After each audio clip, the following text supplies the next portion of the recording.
Hi friends, പുതിയൊരു വീഡിയോയിലേക്ക് എല്ലാവർക്കും സ്വാഗതം. ശ്രേയ ഓഫീസിൽ നിന്ന് വരുന്ന സമയത്ത് ഉമ്മറത്ത് തന്നെ ഗോവിന്ദനും ബാലനും ഇരിക്കുന്നത് കാണുകയാണ് കേട്ടോ. അവരെ കണ്ടപ്പോൾ ശ്രേയക്ക് നല്ല കലിപ്പ് വരികയാണ്. അങ്ങനെ ബാലൻ ഗോവിന്ദനോട് പറയുന്നുണ്ട്, എത്തിയിട്ടുണ്ട്, ഇനിയിപ്പോൾ അടുത്തത് ഈ വീട്ടിൽ എന്ത് പ്രശ്നമാണാവോ ഉണ്ടാക്കാൻ ഉദ്ദേശിച്ചിട്ടുള്ളത് എന്ന് പറഞ്ഞിരിക്കുകയാണ് കേട്ടോ. അങ്ങനെ ശ്രേയ നേരെ ഉമ്മറത്തേക്ക് അങ്ങ് ചെല്ലുകയാണ്. എന്നിട്ട് ശ്രേയയുടെ കാലിലെ ചെരുപ്പൂരി നേരെ കാലുകൊണ്ട് തന്നെ ബാലൻ ഇരിക്കുന്ന ആ ഭാഗത്തേക്ക് അങ്ങ് തട്ടുകയാണ് കേട്ടോ. അതോടുകൂടി ബാലൻ്റെ കാലിലേക്കാണ് ആ ചെരുപ്പുകൾ രണ്ടും വന്ന് വീഴുന്നത്. അത് കണ്ടപ്പോൾ ഗോവിന്ദനും ബാലനും നല്ല ദേഷ്യം വരുന്നുണ്ട് കേട്ടോ. പക്ഷേ അവർ രണ്ടുപേരും ഒരക്ഷരം പോലും ശ്രേയയോട് സംസാരിക്കുന്നില്ല. ദേഷ്യത്തിലൊന്ന് തുറിച്ചു നോക്കിയ ശേഷമാണ് ബാലൻ അകത്തേക്ക് പോകുന്നതും ഗോവിന്ദൻ ഇറങ്ങി പോകുന്നതും പുറത്തേക്ക്. അപ്പോൾ വെറുതെ ഇനി വന്നു കയറിയ ഉടനെ തന്നെ വീട്ടിലൊരു പ്രശ്നമുണ്ടാക്കണം എന്ന് ഉദ്ദേശിച്ചാണ് ശ്രേയ വന്നിരിക്കുന്നത് എന്ന് ഗോവിന്ദനും ബാലനും മനസ്സിലാകുന്നുണ്ട്. അതുകൊണ്ട് തന്നെ അവർ പിന്നെ ഒരക്ഷരം മിണ്ടാതെ നേരെ റൂമിലേക്ക് പോവാണ് ബാലൻ. എന്നിട്ട് ശ്രേയ അകത്തേക്ക് കയറി ചെല്ലട്ടോ. അപ്പോൾ ഹേമയും അശ്വതിയും അവിടെ നിൽക്കുന്നുണ്ട്. എന്നിട്ട് അവരെ ദേഷ്യത്തിൽ തുറിച്ചിട്ടാണ് നോക്കുന്നത്. അപ്പോൾ ഹേമ പറയാണ്, പൊന്നു വന്നു അശ്വതി, ഇതേ പൊന്നു വന്നു എന്ന് പറയട്ടെ. അപ്പോൾ ഒരക്ഷരം പോലും അവരോട് മിണ്ടുന്നില്ല. അപ്പോൾ പെട്ടെന്നാണ് അവിടെ ചാരുവും ആകാശം ഇരിക്കുന്നത് കാണുന്നത് കേട്ടോ. അവർ രണ്ടുപേരും നല്ല സ്നേഹത്തിലിരിക്കുന്നതും ഒരുമിച്ച് ചായ കുടിക്കുന്നതൊക്കെ കാണുമ്പോൾ അത് ശ്രേയയ്ക്ക് ഒട്ടും തന്നെ ഇഷ്ടപ്പെടുന്നില്ല കേട്ടോ. എന്നിട്ട് ഹേമ ചോദിച്ചതിനുള്ള മറുപടി പോലും കൊടുക്കാതെ ദേഷ്യത്തിൽ അങ്ങ് റൂമിലേക്ക് പോവാണ്. അപ്പോൾ ഹേമ അശ്വതിയോട് പറയണേ, എന്തു പറ്റി, പൊന്നു ഒരക്ഷരം പോലും മിണ്ടിയില്ലല്ലോ, നല്ല ദേഷ്യത്തിലാണല്ലോ. അശ്വതി പറയണ, ഓഫീസിൽ വല്ല ജോലി തിരക്കും ഉണ്ടാവും, അതിൻ്റെ ക്ഷീണത്തിലായിരിക്കും, നമുക്ക് എന്തായാലും ഈ പഴവും പാലുമായിട്ട് റൂമിലേക്ക് ചെല്ലാമെന്ന് പറഞ്ഞ് ഹേമയും അശ്വതിയും പാലും പഴവുമായിട്ട് നേരെ റൂമിലേക്ക് ചെല്ലാൻ കേട്ടോ. അപ്പോൾ അവർ പോകുന്നത് കാണുമ്പോൾ ചാരുവും ആകാശം പുഞ്ചിരിക്കുകയാണ്. ഇവരുടെ വിചാരം ഇപ്പോൾ എന്തെങ്കിലും സംഭവിക്കുമെന്നാണ്. പക്ഷേ ശ്രേയ എന്താണ് മനസ്സിൽ കരുതിയിട്ടുള്ളത് എന്ന് ഇനി ഇവർ അടുത്തത് കാണാൻ കിടക്കുന്നതേ ഉള്ളൂ. അപ്പോൾ ചാരു പറയണ, അറിയാത്ത പിള്ള ചൊറിയുമ്പോൾ അറിഞ്ഞോളും, എന്തായാലും ഇന്നിപ്പോൾ എന്താണാവോ അവൾ അടുത്ത പ്ലാൻ ഉണ്ടാക്കാൻ പോവുക എന്നൊക്കെ ആകാശ് പറയുകയാണ്.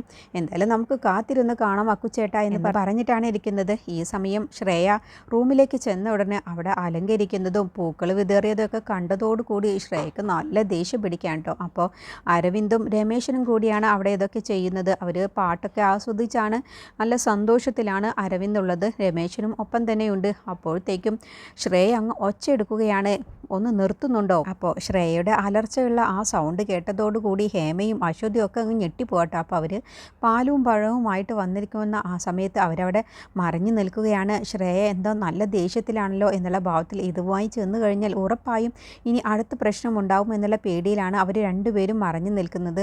അപ്പോൾ ശ്രേയയുടെ ഒച്ച കേട്ടതോടുകൂടി രമേശൻ അവിടെ മറിഞ്ഞു നിൽക്കുകയാണ് കേട്ടോ. ഇനിയിപ്പോൾ എന്നെ കൂടി കണ്ടാൽ ഇതിലേറെ കലിപ്പാവും എന്നുള്ള ഭാവത്തിൽ അങ്ങനെ അരവിന്ദ് ആ പാട്ട് ഓഫാക്കാൻ വേണ്ടി കുറേ ബുദ്ധിമുട്ടുകയാണ്. എന്നിട്ട് അരവിന്ദ് സ്പീക്കർ ഓഫാക്കുകയാണ്. എന്നിട്ട് ശ്രേയ ചോദിക്കുകയാണ്, എന്താണ് ഇതൊക്കെ എന്ന് ചോദിക്കുമ്പോൾ അരവിന്ദ് പറയുന്നത്, അത് പിന്നെ നമുക്കിടയിൽ ആദ്യ രാത്രി ഒന്നും സംഭവിച്ചില്ലല്ലോ, വാഗമണ്ണിൽ പോയ സമയത്ത് ആ ചാരുവും ആകാശവും എല്ലാം കുളമാക്കി കഴിഞ്ഞ് നമ്മളിവിടെ തിരിച്ചെത്തിയപ്പോൾ മാഡം എന്നോട് പിണങ്ങിയിട്ട് വീട്ടിലേക്കും പോയി. ഇപ്പം മാഡം പിണക്കുമൊക്കെ മറന്ന് വീട്ടിലേക്ക് തിരിച്ചെത്തിയില്ലേ, കൊണ്ട് മുടങ്ങിപ്പോയ ആദ്യ രാത്രി നമുക്ക് വീണ്ടും ആഘോഷിക്കണ്ടേ എന്ന് ചോദിച്ചതോടുകൂടി ശ്രേയ ഇതിനെ ദഹിക്കുന്ന രീതിയിൽ അങ്ങ് ദേഷ്യത്തിൽ നോക്കുകയാണ് കേട്ടോ. എന്നിട്ട് ബെഡ്ഷീറ്റിൽ വിരിച്ചിരിക്കുന്ന നിറയെ പൂക്കളൊക്കെ വിരിച്ചിരിക്കുന്നതെല്ലാം തന്നെ അങ്ങ് തട്ടിത്തെറിപ്പിച്ച് കളയുകയാണ്. ഇത് കണ്ടുകൊണ്ട് നിൽക്കുന്ന അശ്വതിയും ഹേമയും അരവിന്ദൊക്കെ ഞെട്ടിപ്പോവാട്ടോ. അപ്പോൾ മേഡം എന്ന് വിളിക്കുമ്പോൾ, ഷടപ്പ്, ഇനി ഒരക്ഷരം പോലും നീ മിണ്ടിപ്പോവരുത്, നിനക്ക് ഈ ഒരു വിചാരം മാത്രമേ ഉള്ളൂ, കല്യാണം കഴിഞ്ഞാൽ എന്തെങ്കിലും നടക്കണം, ഭാര്യയുടെ കൂടെ അടയിരിക്കുന്നത് പോലെ ഇരിക്കണം, നിങ്ങൾ ആരാണ് മിസ്റ്റർ അരവിന്ദ് എന്ന് ചോദിച്ചതോടുകൂടി അരവിന്ദ് പറയണ, ഞാൻ മേഡത്തിൻ്റെ ഭർത്താവല്ലേ, ഭർത്താവാൻ കുറേ യോഗ്യതകൾ വേണം, വല്ലതും നിനക്കറിയുമോ എന്ന് ചോദിച്ചതോടനെ അരവിന്ദ് തലയും താഴ്ത്തി നിൽക്കാൻ കേട്ടോ. അപ്പോൾ രമേശൻ ഒന്ന് പതുങ്ങി നിൽക്കുകയാണ്. ഇതിപ്പോൾ എന്നെ കൂടി ബാധിക്കുന്ന കാര്യമാണല്ലോ ഈ മേഡം വിളിച്ചു പറയുന്നത് എന്നുള്ള ഭാവത്തിൽ കേട്ടോ. അപ്പോൾ ശ്രേയയുടെ ഈ സംസാരമൊക്കെ കേൾക്കുന്ന അശ്വതിക്കും ഹേമയ്ക്കും റൂമിലേക്ക് കടന്നു ചെല്ലാനുള്ള പേടിയോടുകൂടിയാണ് അവർ മറഞ്ഞു നിൽക്കുന്നത്. എന്നിട്ട് ശ്രേയ പറയുകയാണ്, മിനിമം കല്യാണം കഴിക്കുന്ന ആണിനാണെങ്കിലും പെണ്ണിലാണെങ്കിലും ഒരു ജോലിയെങ്കിലും വേണം, ആ ഭാര്യയെ പോറ്റാനുള്ള ഒരു തൊഴിലെങ്കിലും ആ ഭർത്താവിന് വേണം. അല്ല മേഡം, ഓഫീസിൽ വെച്ചല്ലേ എല്ലാവർക്കും മുന്നിൽ മേഡത്തിന് എന്നെ കിട്ടിയത് ഭാഗ്യമാണെന്നൊക്കെ പറഞ്ഞത്. ഓ, അത് കേട്ട ഉടനെ അങ്ങ് വിശ്വസിച്ചോ? ഞാനത് ആകാശം ചാരുവും കേൾക്കാൻ വേണ്ടി വെറുതെ പറഞ്ഞതാണ്. എന്ത് യോഗ്യതയാണ് അരവിന്ദിനുള്ളത്?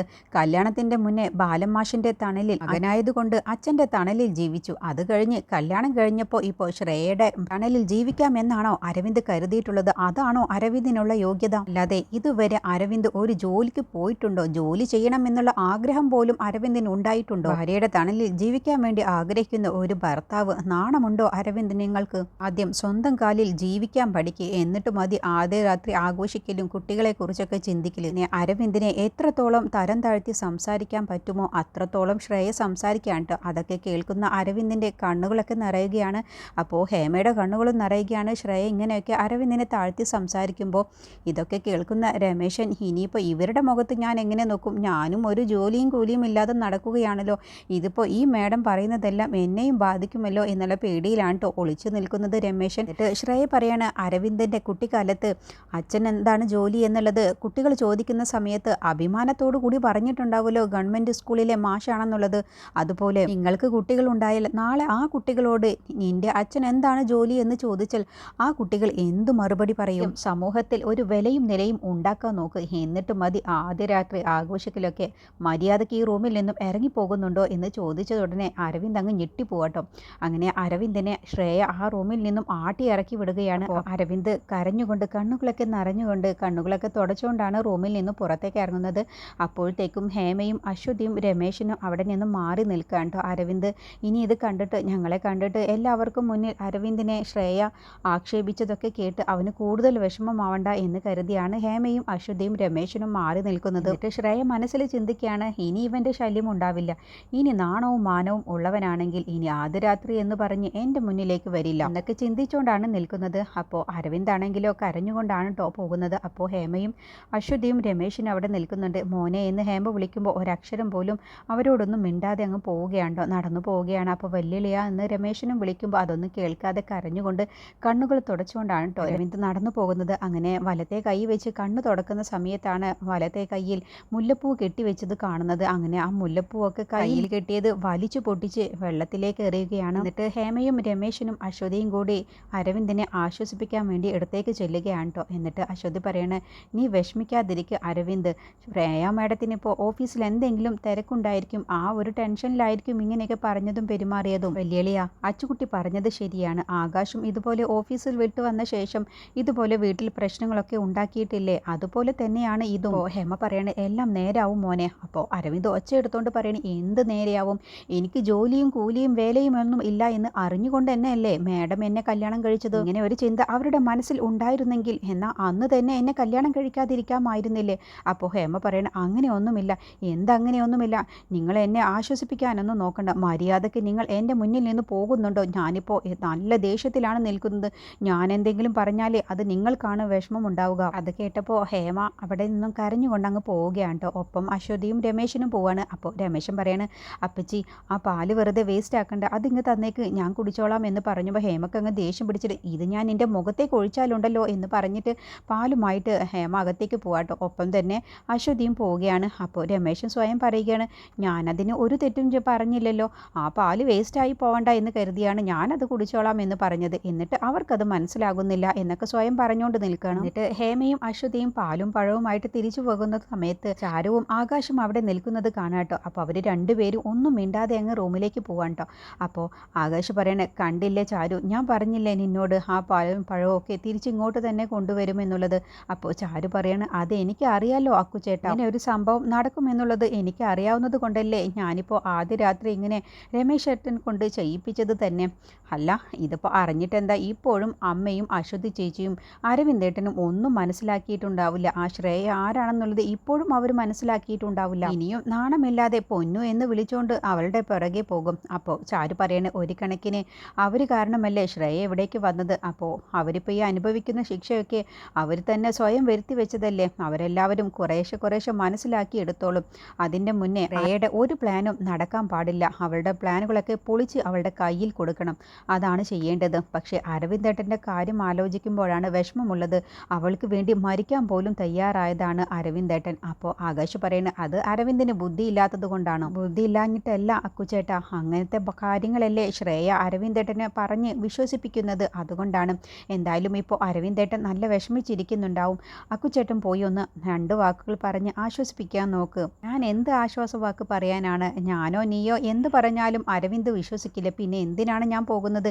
എന്നാലും അക്കുച്ചേട്ടൻ എന്തെങ്കിലും പോയി പറഞ്ഞു ഒന്ന് ആശ്വസിപ്പിക്കുക എന്ന് പറഞ്ഞ് ചാരു ആകാശിനെ അരവിന്ദിൻ്റെ അടുത്ത് പറഞ്ഞു വിടുകയാണ്. അപ്പോൾ അരവിന്ദ് ആണെങ്കിലോ കരഞ്ഞുകൊണ്ടിരിക്കുകയാണ് കേട്ടോ. അപ്പോൾ ആകാശ് അടുത്തേക്ക് ചെന്നിട്ട് ബ്രോ എന്ന് വിളിക്കണം. എന്താ ബ്രോ, ഉറങ്ങാനുള്ള പരിപാടി ഒന്നുമില്ലേ? ഇങ്ങനെ ആലോചിച്ചിരിക്കാനുള്ള പരിപാടിയാണോ? അപ്പോൾ അരവിന്ദ് പറയണേ, അനിയ, ഞാൻ നല്ല ദേഷ്യത്തിലാണ് ഇവിടെ ഇരിക്കുന്നത്. എൻ്റെ കണ്ണീരും ഞാൻ മനസ്സമാധാനമില്ലാതെ ഇരിക്കുന്നത് കണ്ടാലാണോ നിങ്ങൾക്ക് ആശ്വാസം ഉണ്ടാവോ? ആകാശ് പറയണ, ഞാൻ അങ്ങനെ ആരുടെയും വിഷമവും സങ്കടവും ഒന്നും കാണാൻ ആഗ്രഹിക്കുന്ന ആളല്ല. എല്ലാം നിന്റെ വെറും തോന്നലുകൾ മാത്രമാണ്. ഞാൻ നിന്റെ നല്ലത് മാത്രമാണ് ആഗ്രഹിച്ചിട്ടുള്ളൂ. ആണോ?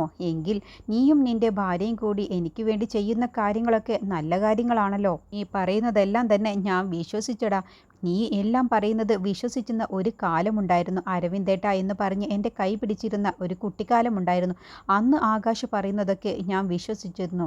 പക്ഷേ ഇപ്പോഴത്തെ ആകാശ് പറയുന്നതൊന്നും എനിക്ക് വിശ്വാസമില്ല. ആ തുണിക്കച്ചവടക്കാരി എന്ന് ഈ വീട്ടിലേക്ക് വന്ന് കയറിയ അന്നു മുതൽ നമ്മൾ തമ്മിലുള്ള ബന്ധം ഇല്ലാതായതാണ്.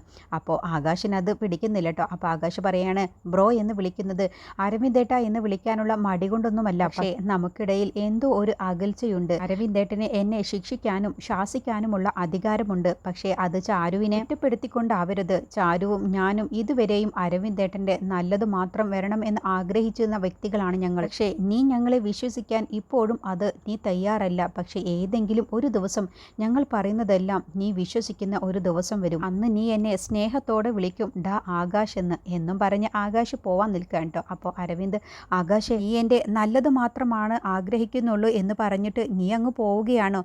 അല്ല അരവിന്ദേട്ടാ, എന്താണ് ഉണ്ടായത്? എന്തിനാണ് അരവിന്ദേട്ടൻ ഇവിടെ വന്ന് വിഷമിച്ചിരിക്കുന്നത്? ശ്രേയ എന്തെങ്കിലും അരവിന്ദേട്ടനെ പറഞ്ഞോ? അപ്പോൾ അരവിന്ദ് എല്ലാ കാര്യങ്ങളും അങ്ങനെ റൂമിൽ വെച്ച് നടന്ന എല്ലാ കാര്യങ്ങളും ശ്രേയ പറഞ്ഞ വാക്കുകളും എല്ലാം തന്നെ വിഷമത്തോടു കൂടി ആകാശിനോട് അങ്ങ് പറയണം. അരവിന്ദ് ആകാശിനോട് വിഷമത്തോടു കൂടി പറയാണ്, മേഡം പറഞ്ഞത് എല്ലാം തന്നെ ശരിയല്ലേ? എനിക്കൊരു ജോലിയില്ല. നിന്നെപ്പോലെ എനിക്ക് വിദ്യാഭ്യാസമില്ല. ആകെയുള്ള വിദ്യാഭ്യാസം ഒരു ഡിഗ്രി വരെയുള്ളതാണ്. ഇത്രയും കാലം ഞാൻ ജീവിച്ചത് അച്ഛൻ്റെ തണലിൽ. ഇപ്പോൾ കല്യാണം കഴിഞ്ഞപ്പോൾ മേഡത്തിൻ്റെ തണലിലും. ഇതൊരു ഭാര്യയും ആഗ്രഹിക്കുന്ന കാര്യം തന്നെയാണ് മേഡവും ആഗ്രഹിച്ചിട്ടുള്ളത്. ഭർത്താവിന് ജോലി വേണം എന്നുള്ളത് ഏതൊരു ഭാര്യയും ആഗ്രഹിക്കുന്ന കാര്യമല്ലേ? അതുകൊണ്ട് ഞാനൊരു തീരുമാനമെടുത്തു ആകാശ്, എനിക്ക് ജോലി വേണം. എൻ്റെ ഉള്ള ഡിഗ്രി വെച്ച് എനിക്കൊരു ജോലി വേണം. ഒരു ജോലി എനിക്ക് കിട്ടിക്കഴിഞ്ഞാൽ പിന്നെ മേഡത്തിൻ്റെ മുന്നിൽ എനിക്ക് നെഞ്ചും വിരിച്ച് നിൽക്കാം. അതുകൊണ്ട് ഞാൻ ഇങ്ങനെ ഒരു തീരുമാനമെടുത്തു. എനിക്ക് ജോലി വേണം ആകാശ്. അപ്പോൾ ആകാശിന് അരവിന്ദ് പറഞ്ഞ വാക്കുകൾ കേട്ടപ്പോൾ ഒരുപാട് സന്തോഷമാവാണ്. അരവിന്ദേട്ടാ, ഈ ഒരു വാശി മാത്രം മതി ജീവിതത്തിൽ വിജയിക്കാൻ. ഓൾ ദി ബെസ്റ്റ് എന്ന് പറഞ്ഞിട്ടാണ് ആകാശ് പോകുന്നത്. അപ്പോൾ ആകാശിൻ്റെ ആ ഒരു ആശ്വാസ വാക്കുകളും എല്ലാം തന്നെ അരവിന്ദിന് ഒരു സമാധാനം കിട്ടുകയാണ് കേട്ടോ. എന്നിട്ട് ചാരുവിൻ്റെ അടുത്തേക്ക് ആകാശ് ചെന്ന് എല്ലാ കാര്യങ്ങളും പറഞ്ഞു കൊടുക്കുകയാണ്. അരവിന്ദേട്ടൻ ഇനിയിപ്പോൾ ഒരു തീരുമാനം എടുത്തിട്ടുണ്ട്. ജോലിയിൽ കയറാം എന്നുള്ള തീരുമാനമാണ്. എങ്ങനെയെങ്കിലും ഒരു ജോലി കണ്ടുപിടിച്ച് ശ്രേയയുടെ മുന്നിൽ ചെന്ന് നിൽക്കാമെന്നാണ് അരവിന്ദേട്ടൻ കരുതിയിട്ടുള്ളത്. പക്ഷേ ശ്രേയ പറഞ്ഞത് മറ്റൊരു ദുരുദ്ദേശം വെച്ചിട്ടാണെന്നുള്ളത് നമുക്കല്ലേ അറിയൂ. അരവിന്ദേട്ടനെ മാനസികമായി തളർത്തി അകറ്റി നിർത്താനുള്ള പരിപാടിയാണ് ശ്രേയ ചെയ്തത്. പക്ഷേ അരവിന്ദേട്ടൻ്റെ മനസ്സിൽ നന്നായിട്ട് തന്നെ ഇത് കയറിയിട്ടുണ്ട്. അതുകൊണ്ട് അരവിന്ദേട്ടൻ ഉറപ്പായും ജോലിക്ക് പോകുമെന്നുള്ള തീരുമാനം എടുത്തിട്ടുണ്ട്. അപ്പോൾ ചാരു പറയണേ, ഇത് തന്നെയാണ് എൻ്റെ മനസ്സിലും ഉണ്ടായിരുന്നത്. പക്ഷേ നമ്മളാണ് ഇത് പറഞ്ഞതെങ്കിൽ ഇവിടെ ഒരു ഭൂകമ്പം തന്നെ ഉണ്ടാകും. പക്ഷേ ശ്രേയ പറഞ്ഞത് കൊണ്ട് ഇവരാരും പ്രശ്നമുണ്ടാക്കാതെ തന്നെ ശ്രേയയുടെ ഈ വെല്ലുവിളി ഏറ്റെടുക്കുകയാണ് ചെയ്യുക എന്നൊക്കെ പറഞ്ഞിട്ടാണ് കേട്ടോ ആകാശം ചാരുവും നിൽക്കുന്നത്. അങ്ങനെ പിറ്റേ ദിവസം തന്നെ അരവിന്ദ് ഡ്രസ്സൊക്കെ മാറി ഒരു ടൈയൊക്കെ കെട്ടിയിട്ടാണ് ഫയലുമായിട്ട് പുറത്തേക്ക് ഇറങ്ങുന്നത്. അത് കാണുന്ന രമേശൻ അങ്ങ് ഞെട്ടിപ്പോവാട്ടോ. എന്നിട്ട് രമേശൻ അശ്വതി എന്ന് പറഞ്ഞ് ഉറക്കി വിളിക്കുകയാണ്, അച്ചുക്കുട്ടി എന്ന് പറഞ്ഞ് വിളിക്കുകയാണ്. അപ്പോൾ അശ്വതിയും രമേശനും ബാലനൊക്കെ അവിടേക്ക് വരിക കേട്ടോ. എന്തിനാണ് ഇങ്ങനെ രമേശ അലർച്ചയോടുകൂടി വിളിക്കുന്നത്? എന്താ, നീ വല്ല പാമ്പിനെ മറ്റോ കണ്ടോ എന്ന് ചോദിക്കുമ്പോൾ, അല്ല, ഞാനൊരു അതിശയമുള്ള കാര്യം നിങ്ങളോട് പറയാനാണ്, ദേ നോക്ക് എന്ന് പറഞ്ഞ് അരവിന്ദനെ കാണിച്ചു കൊടുക്കാണ്ട്. അങ്ങനെ അരവിന്ദൻ ഇൻസൈഡൊക്കെ ചെയ്ത് ടൈ ഒക്കെ കെട്ടിയിട്ടാണ് ഒരു ഫയലും പിടിച്ചുകൊണ്ട് വരുന്നത്. അത് കാണുമ്പോൾ ഹേമയ്ക്ക് സന്തോഷമാവുക കേട്ടോ. എന്നിട്ട് അരവിന്ദ് പറയണേ, ഞാനൊരു തീരുമാനം എടുത്തു അമ്മേ, ഞാനൊരു ജോലി കണ്ടുപിടിക്കാനുള്ള തീരുമാനത്തിലാണ്. എൻ്റെ ക്വാളിഫിക്കേഷൻ വെച്ചുള്ള ജോലി ഞാൻ എത്രയും പെട്ടെന്ന് കണ്ടുപിടിച്ച് ഞാൻ ജോലിയിൽ കയറാൻ പോവുകയാണ്. എന്നിട്ട് വേണം എനിക്ക് ശ്രേയ മാഡത്തിൻ്റെ മുന്നിൽ ചെന്ന് നിൽക്കാൻ.